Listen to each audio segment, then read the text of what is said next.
All right, welcome, TastyBacon. Thanks for joining me for a little interview here on Shatter the Vain. Welcome.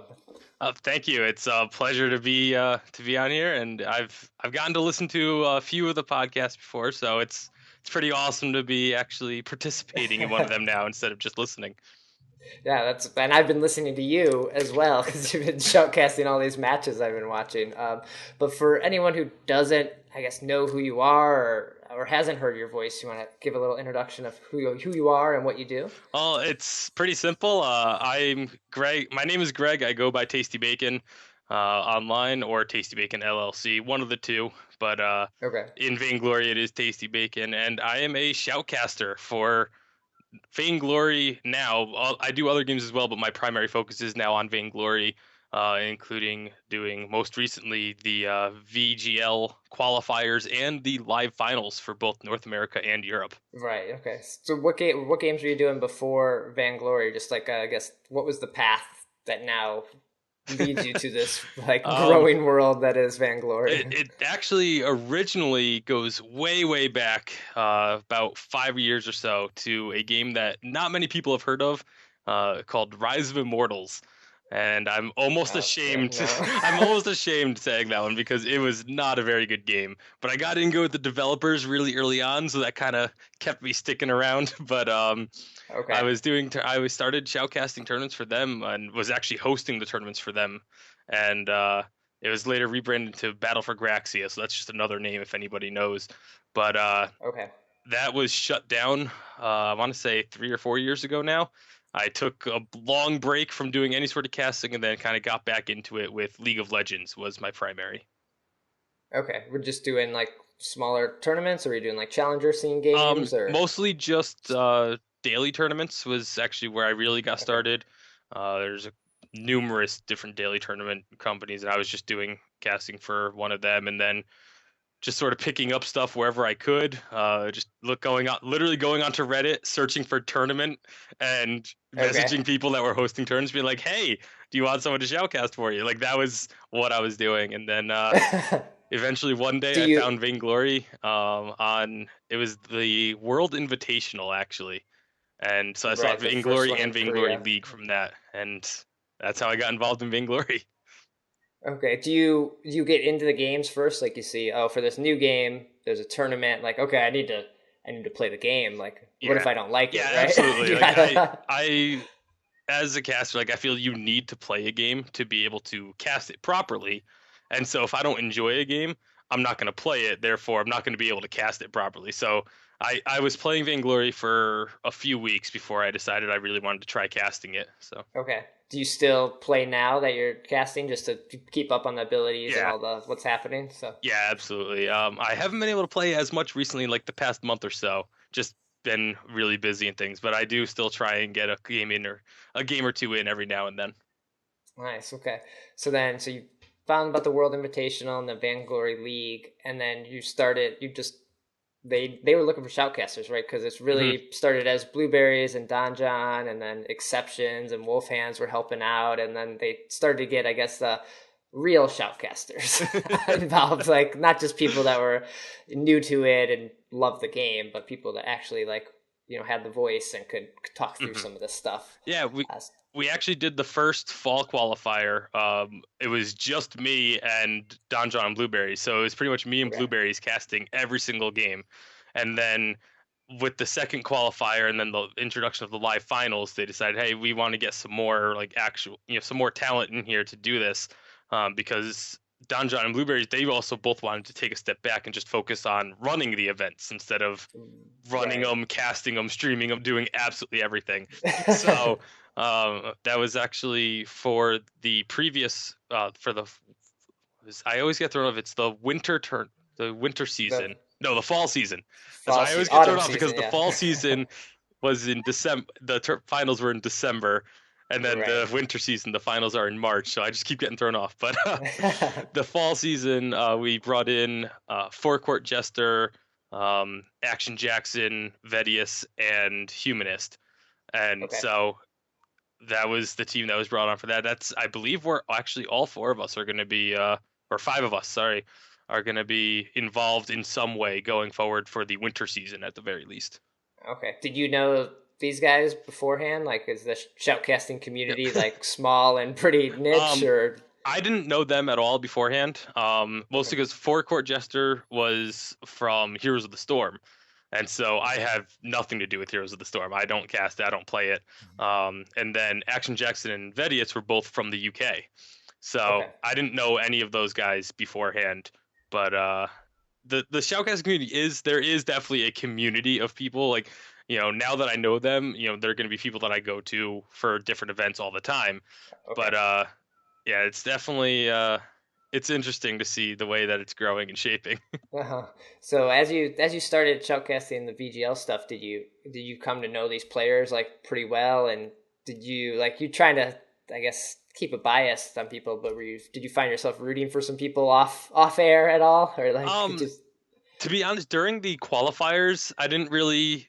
There wasn't anyone that I was really like. You start to pick up on names at that point because this Yeah. was the first time I had seen any of these players. Um, so I basically during the qualifiers was when I started to pick up people's names, and then at the live finals is when there were a couple players where I was just like, wow, this guy is incredibly good. Obviously, Lost by Toph being Yeah. a very big one in that. And with those Arden plays he was making at the live finals, if anyone hasn't watched it, go check them out. They were Yeah. phenomenal.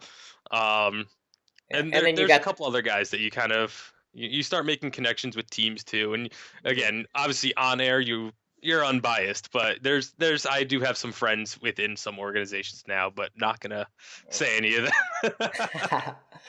And at the live finals, you finally got to put maybe that face Mhm. to some of those names that you're like, yeah, I've been talking about you for months now, and now I get to see you. Yeah, That's really cool. it was interesting. I think the craziest thing to me was like how large the age range was of everyone at the time. I mean, it was only 8 teams, but there's still a huge range of ages. I believe there was someone as young as 13, and I think there was someone in his 30s.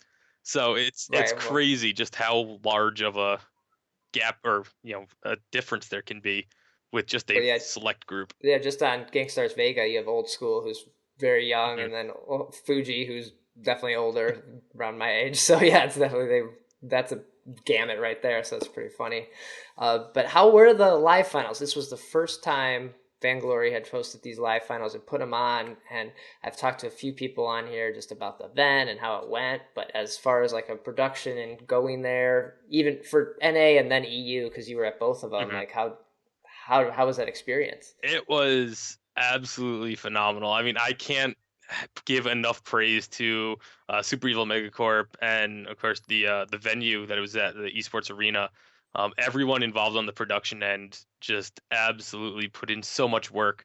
Obviously, on for my end of it, there wasn't a whole lot I had to do off camera because I basically just got to sit down and, and do my job. Like I didn't have to do all this running around, all the troubleshooting Yeah. things, and there were so many people doing so many different jobs there. It was really crazy. Nice. And so was that the first time? Did you go to a lot of events doing other games, or was that Um, really usually at home shoutcasting? Or it's usually at home. I have done live events before, but okay, the only live events I've done before, it was, me and then, we would have a team of like 3 or 4 casters there, and we would also be the production team, the entirety of the production team. So okay, it was a totally different experience.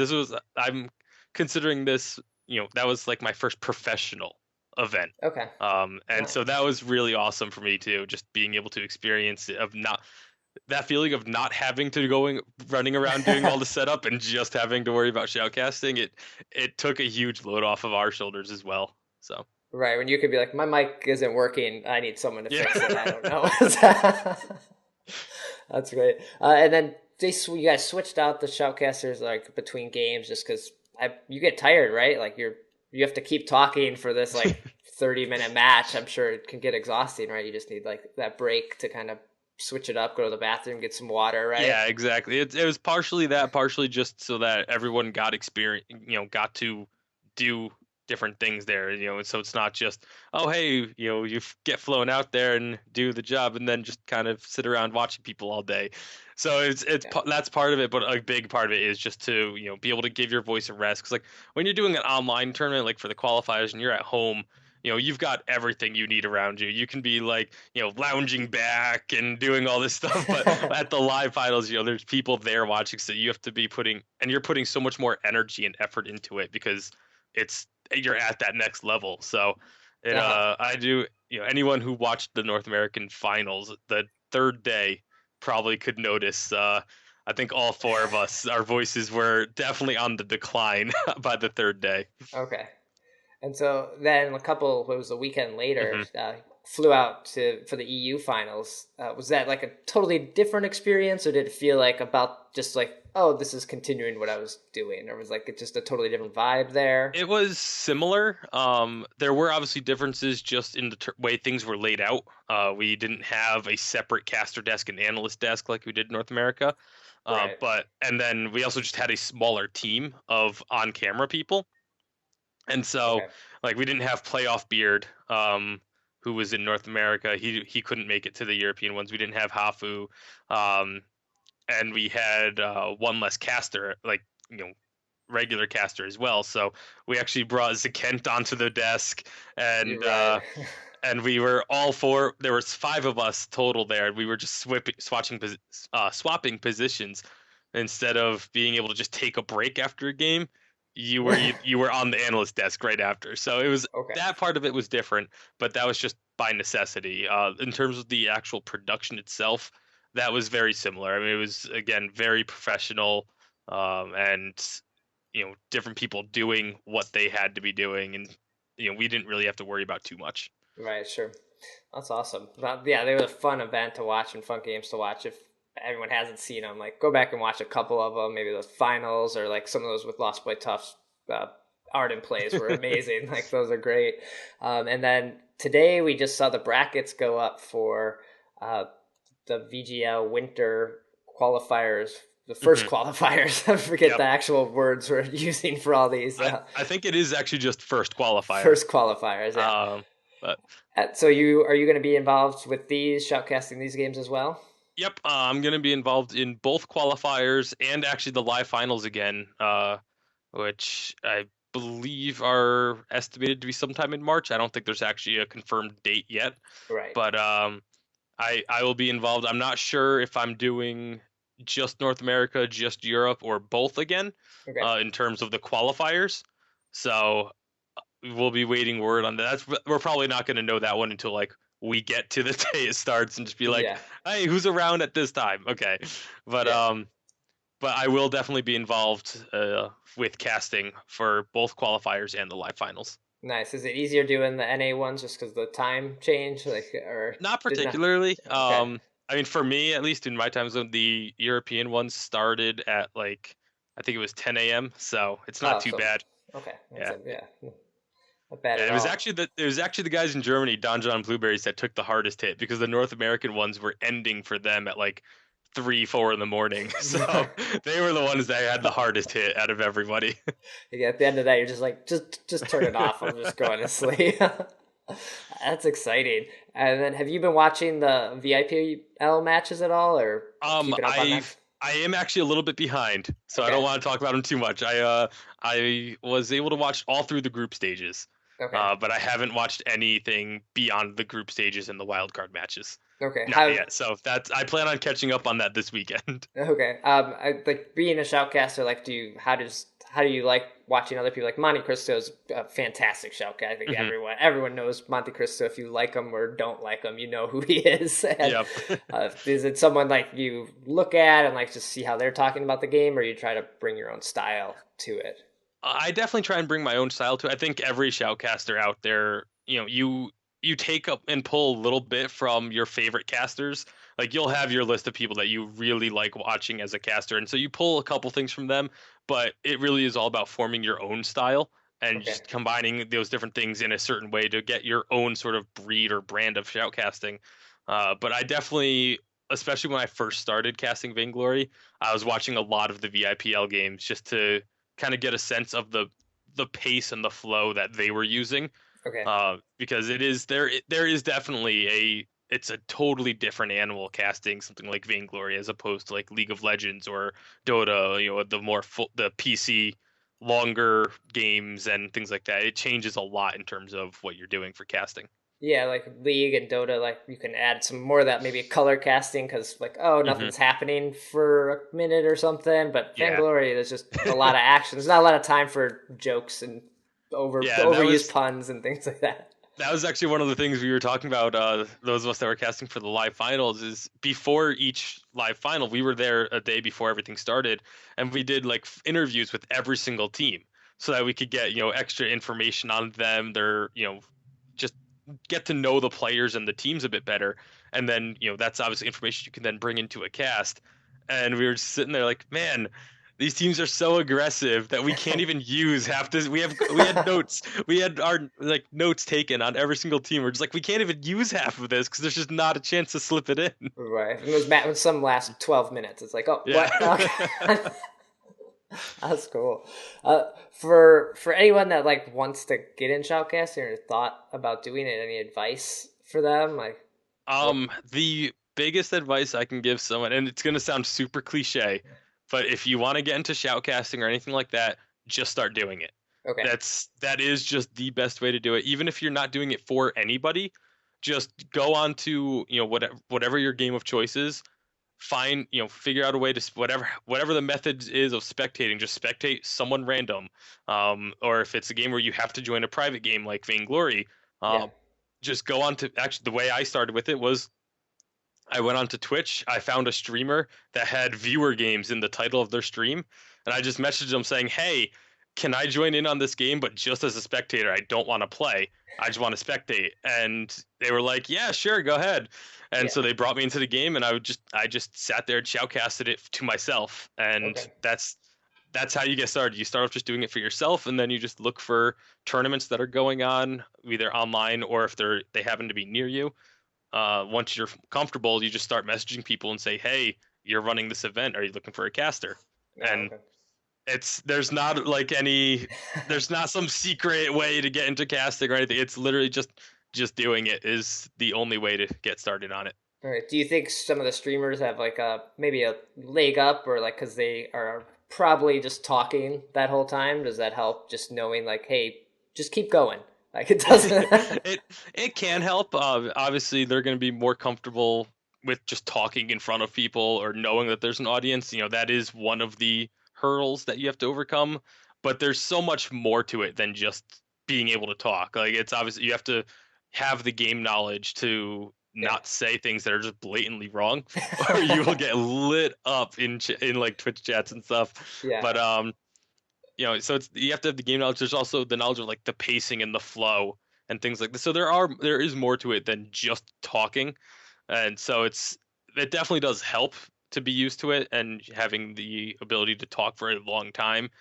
Some games do end up going. They Even in can, yeah. Vainglory, there's some that go over 30 minutes. So, uh, but yeah, no, there's no real rhyme or you know there isn't like a set list of things to do Hmm. in order to start shoutcasting. It's really just Just you do it. kind of just have to have a feel for it, to be completely honest. So That's awesome. So what's coming up next for you? You got the VGL, anything else you're working on or doing you want to share on here?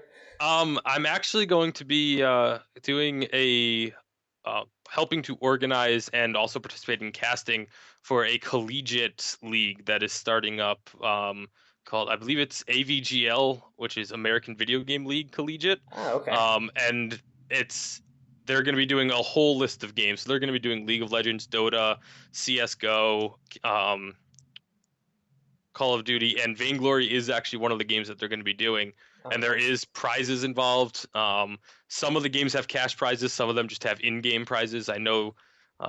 Last I heard, they're working with SEMC to get some pretty amazing in-game prizing Very for nice. the Vainglory League, and it's just open to anybody who's in college can just go and sign up for it. So that's going to be my big project coming up, in addition to obviously the VGL qualifiers and finals. Right. I feel like the VGL stuff has got to keep you pretty busy now Oh moving yeah, forward that's because definitely that's definitely my primary focus. Just because there's so much going on with it. It's and it's quick. I mean, it's a quick turnaround. We had like I said, we just did the live finals back in December, and now Already, next month we're starting up again. So yeah, I'm planning for the next live finals, like 2 qualifiers every 3 months, and then a live finals. Like, yep. whew. And now we got an amateur series. Like, that's just like, okay, VGL. Yeah, We got a it's lot. got a lot going on, but it's so exciting to see that too. To see that they're like SCMZ is putting so much into the competitive scene to get it up and running.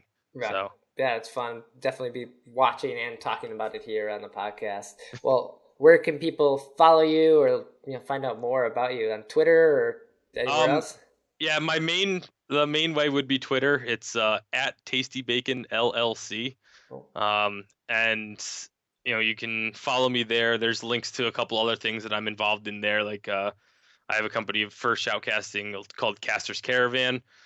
So if anyone out there's ever running a tournament for Vainglory or anything else, definitely let us know. We're always looking for more opportunities to get not only myself but our other casters involved in anything really. So you can definitely check us out. Check out like I think I have a couple other things on there. I'm not okay. 100% sure. I'm horrible with social media. I'm Okay. gonna throw that out there. Anybody that knows me knows this. I'm just terrible with it. So every so often, like I'll go on like for a month, I'll be using it nonstop, and then I don't post anything for like two Okay. months. And then, like, it's pretty sporadic, but that would be the best way.